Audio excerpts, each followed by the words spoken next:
Morning, one and all. I hope I'm audible. So far in the first session, we have talked about AI helping us in verifying. But then, how did we actually verify an AI ML accelerator using FV? Right? That is what we will be talking about. So the topic today is future-proofing AI ML accelerators design. Formal verification can outsmart early design bugs. So Vishal and I have co-authored this paper. Now, this is the agenda for today. We will talk about the DV problem statement and how FE could help, and different apps that we used, along with the results and summary. So on the right-hand side, you can see the block diagram of the IP that we are talking about. This is a data path intensive IP because it performs DSP algorithms, and the complexity of these designs is ever increasing, because of which there is a problem with the DV state space explosion and also the corner case scenarios. Now, DV of the data intensive components using simulation is usually very time consuming. There are too many combinations and bugs, and complete coverage can also be a challenge. Now, traditional simulation poses several challenges. It requires an intricate test bench architecture and requires controllability and observability. Now, what happens if we wait for this long for the test bench to be built and all is that we discover the bugs at a later stage, and it can be costly, which can also disrupt the DV tape out and schedule. Now, in our IP, you can see there are model parameters, there is a MAC unit, there is some control logic, there is a register bank, which is adding to the complexity of the IP. So the IP takes in natural data as the input and gives out processed data as the output. Now, how can formal verification actually help in future-proofing the design, right? Now, in such a case, integrating FE can find potential issues earlier. We will be talking about what kind of issues we faced and how we caught them early in the design cycle. Now, because FE works at a higher level of abstraction, it is very simple to model it using asserts, assumes, and other techniques like stop-ats and all that, right? Now, FE is also exhaustive. It can help us find corner case bugs very easily, because of which we are able to explore the complete state space, and we can leverage the usage of efficient proofing engine algorithms. Now, FE does not require a test bench, as we all know, which means that the stimulus driven by the tool is random, especially for a tool like Jasper. SVA properties for apps like XProp and Superlint are auto-generated, and we do not even need to have an SVA, detailed SVA knowledge to understand what properties are being generated. Now, overall, Jasper, along with the apps, the suite of apps, can create a left shift in the DV cycle, and automated, that is what I wrote on the next as a pointer here, that they help in accelerating the DV cycle. Now, for our IP, what all apps have we used is the Superlint, XProp, FPV, UNR, COV, and CON. And we will talk about all these apps in detail. Now, how did we accelerate FE using these apps? Now, by increasing the usage of these apps, we can generate and verify properties automatically, especially with the apps like XProp and Superlint. Now, this helps in improving the design quality and reduce the verification costs because most of it is automatic, and the engines are capable enough to prove those properties. With apps like Superlint and XProp, we can find designs very early in the design cycle, in the DV cycle, because all that it requires is just the RTL and the configuration for these apps, right? Now, to find the corner case bugs, there is a very short TAT, which means that there is a significant quality improvement, and for every specific problem, there is a focused solution. Like, say, for example, Superlint's autoformal properties, XProp, and then UNR, right? Now, auto-generation of these properties and failing scenarios will help in reducing the debug efforts, and it is very easy to use, and effort to set up is really low. Especially at Infineon, we have a very good flow that can take care of all these setups, and hence the effort spent in setting up these apps is really low. So let's talk about the Superlint app first. Superlint app, the existing structural noises that are available in the market suffer from huge noise. Sometimes it can so happen that we can overlook all the warnings given out by the tool, right? What Superlint offers is a check called as the autoformal check. So on the right-hand side, you can see the block diagram of the Superlint flow. It offers different kinds of, for different kinds of problems, there are solutions. Like, say, for example, for FSM, we have reachability checks, live lock and deadlock checks. And for arithmetic overflow, there is a different kind of a check. So all this combined, all these three combined form the autoformal checks. Now, Superlint's autoformal checks are powerful. Now, what they do is they augment the existing structural checks, and they check for things like overflow, FSM deadlock, and like live lock, like I already talked about. Now, once you do the setup can be easily portable for the derivative designs. Now, because this is so comprehensive and the violation debug is so simple, it only requires inputs like the RTL and Superlint configuration. And once you have this, you can have the tool up and running. So we use this on the AI/ML IP. And first problem we face in Jasper while using Superlint is that the live lock and deadlock properties, as you may have noticed, they are liveness assertions. And liveness assertions inherently are complex to prove using Jasper, and few properties do not converge. Like, say, for example, the deadlock and live lock properties do not converge so easily. These are the liveness properties that I'm talking about. And Jasper only has limited set of applicable engines that we can leverage to deal with this particular problem. Now, what are those engines? Engines like M and Try can help in optimizing the liveness assertions. So leveraging these engines, along with other techniques like the stop-ats and the abstractions, proof time was greatly reduced. Now, it might also happen that your design is complex because there are a lot of counters. Now, to decrease the complexity that is created because of the counters, we can employ stop-at and abstraction techniques. So now on the reduced COI, you use engines like M and Try, which can give you significant results as shown in this. So without the abstraction, properties took around 12 hours to prove. Okay, with abstraction and also using the engine mode as M and Try, not using the traditional auto mode to prove the properties, we could prove the same in less than 1 hour. And here is where, interestingly, you will also notice that there is a failure. And this was a deadlock that we caught very early in the design cycle, which was fixed in the later releases of the RTL. Now, let's talk a little bit about the problems that we face with X in a design. Now, X in RTL usually means don't care. It can assign 0 or 1 according to the logic optimization. But X in simulation means the value is unknown, right? Now, language-specific semantics can impact X, which means that X optimism can hide bugs. X pessimism can create a huge noise, right? Simulators may always do not match the real behavior of the circuit, which is what we call as the simulation synthesis mismatch. Now, X on one FSM can log the entire design. So X, the biggest problem with X is that if we fail to catch it earlier in the design, the whole design may actually be impacted because of the X, right? GLS obviously comes very later in the design cycle. It may catch the bug, but by that time, it is too late, right? Now, because of which it can be a problem for the design tape out. Now, there is a need to detect the propagation of X values very early in the design cycle, for which, so let's also talk about the problem with the existing X checks in simulation. In simulation, as we all know, we drive the stimulus, so it is heavily dependent on the stimulus to catch X. Can you control the flow of X? No. And exhaustiveness of all X scenario is missing, which is what formal brings onto the table. So coverage is also incomplete in traditional simulation. Now, corner case X propagation can also be missed, which can also lead to a question on your completeness. Now, Fox mode is a pessimistic approach. It's the same as GLS, but it consumes a lot of time, right? Now, for full coverage, in the context of IP or SOC, full coverage for IP or SOC design may not be really feasible, right? So that is where XProp comes into the picture. Jasper's XProp app requires only RTL and the XProp configuration. Now, the properties are auto-generated. SVA knowledge is not really required. It ensures that, since it is a formal technology, it ensures exhaustive DV.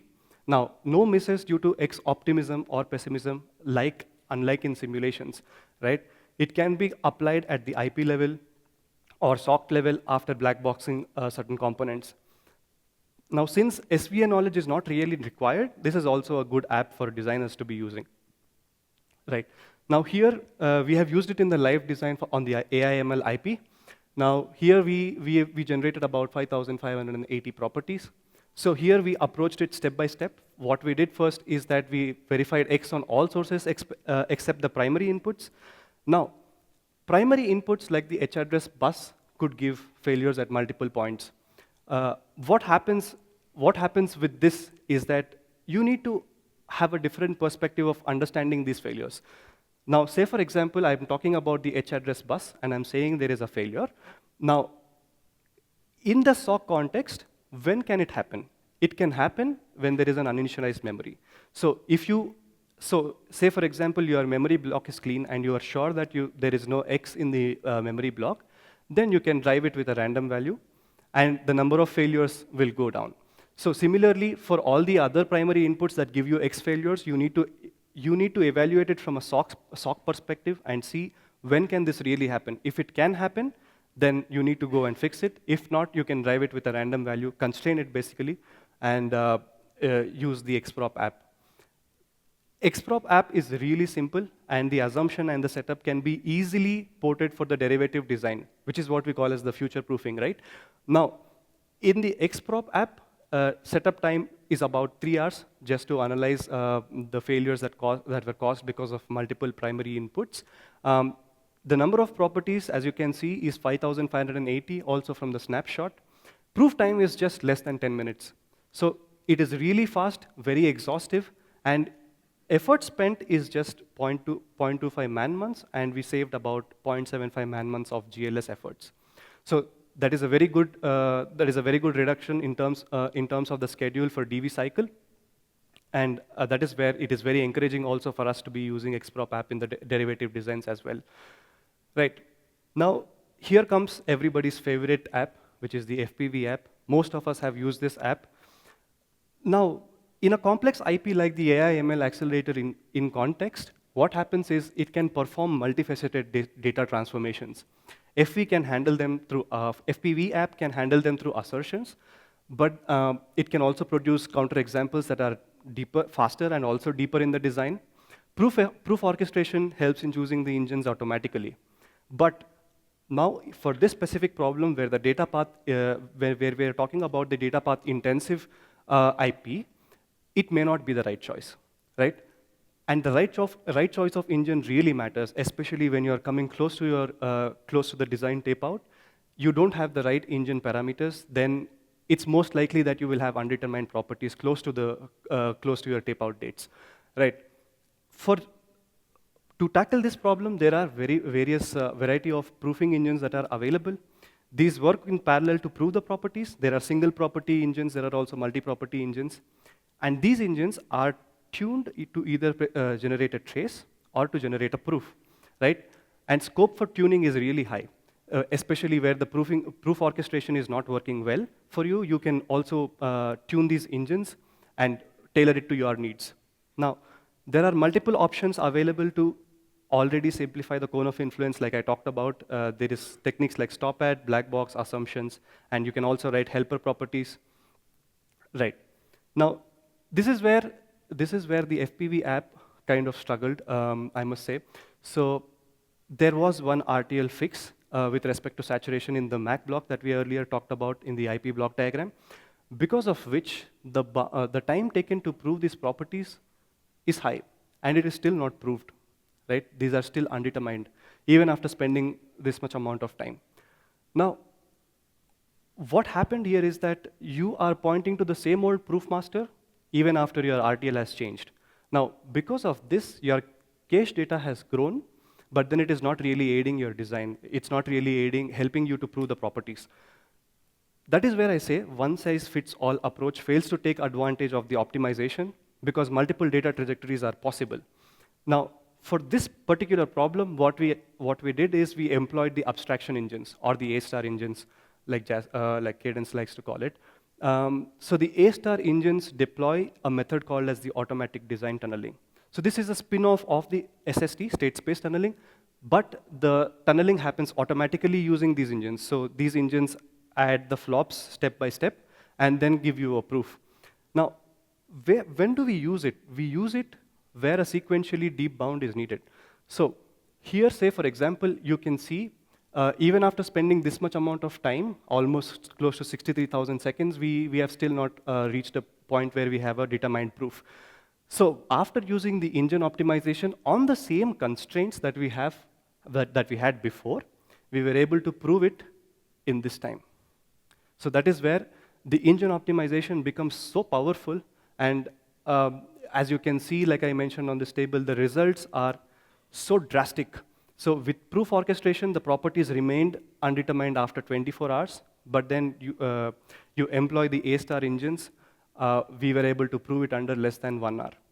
So it's really important while using Jasper and its apps to notice that there is a phenomenal difference in proofing times when you deploy different kinds of engines. Like we talked in Superlint, the M and try engines were more suited for the liveness assertions, and here, for this particular problem statement, A-star engines worked better. So this knowledge can really help you in reducing the proof time and also prove your results much faster. Moving on, let's talk a little bit about the unreachability. So we all do unreachability to find out the codes that cannot be reached in our IP. Now, coverage unreachability is done on the database that is generated from simulations. Now, redundant and dead code is reported much earlier in the design cycle, so you can form waivers. Like, what can be an example of this? Default branch of the case statement from the auto-generated RTL, which we use in-house, is reported using this UNR. This also gives us a good amount of schedule and effort saving. For us, you can see that there is a 7% improvement in code coverage achieved at the IP level by using the UNR app. Now, here is where we faced one particular problem, where how do you use your clock? Do you use the inferred clocks, or do you use a clock-free environment? Now, what is it that fits best for your design? When we used clock infer, we saw that the clocks are being inferred from design elements like the flip-flops, but you need to specify the frequency and phase.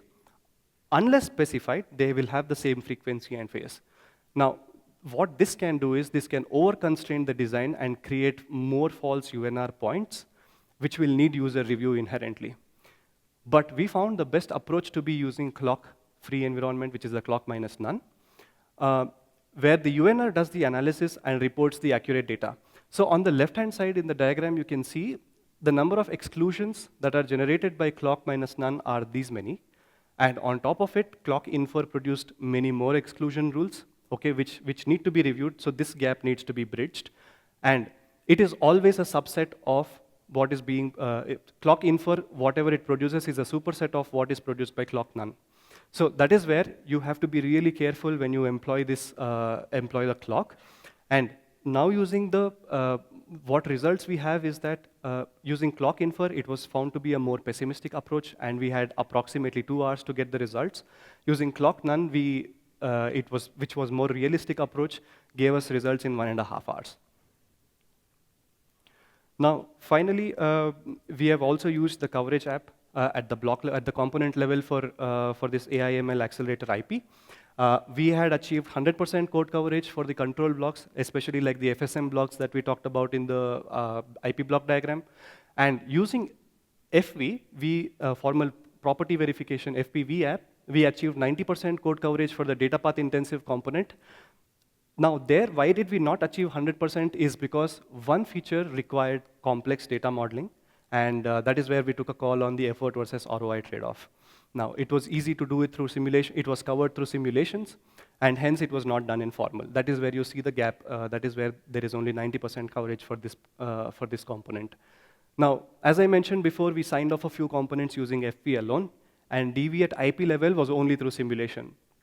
It required minimal simulation coverage, and also UNR identified dead code at the IP level, which we discussed in the previous slide. Now, finally, we come to the connectivity app. Where did we use the connectivity app? Since this was a derivative design, it introduced a lot of new features, but then the architecture remained largely consistent with the previous design, which means that the interfaces and the legacy block connections did not change. So what we did was we reused the previous design's reverse connectivity output, which served as a baseline for the next designs as well. And now what this did for us is that it mitigated the need to re-verify the entire network again, right? That is where connectivity can also serve as the baseline for the future derivative designs. Now, coming to this point, finally, when we estimated the efforts, it was seen that the FV caused the left shifting in the verification process in the DV cycle. FV was also used for data path intensive blocks. We could see an overall savings of 4 to 6 man-weeks of DV efforts while comparing FV with simulation. And FV apps alone could give us a savings about 2 to 3 man-weeks of DV efforts. Now, here we have also used the engine optimization techniques, which saved a lot of verification efforts and resources. We also were able to reuse the FV assertions for subblocks in the simulations, IP-level simulations. Now, because the setup can be easily portable, it saves efforts in for the next versions of the design as well. Overall, to top it all off, the cherry on top is that no bugs were found by the SOC validation teams post the IPDV completion. Now, that is where we come to the last slide to summarize everything in detail. FV apps can find low-hanging bugs very early in the design cycle, like you saw. And if simulation and FV methods standalone were not enough to do the sign-off for IPDV, a hybrid approach of simulation and FV methods was suited better. Now, FV was applied to various data path components in the AI/ML accelerator. We also got comprehensive IP sign-off using FV, which also created a left shift in the DV cycle. Verification schedule was greatly optimized because we found bugs like live lock and deadlock very earlier in the design cycle, and also the bugs that were caught through XProp app as well. Now, we would like to thank Mr. Kanwarpal Singh, John Philos, Pradeep, and Prachi from Cadence Germany for their support. Thank you.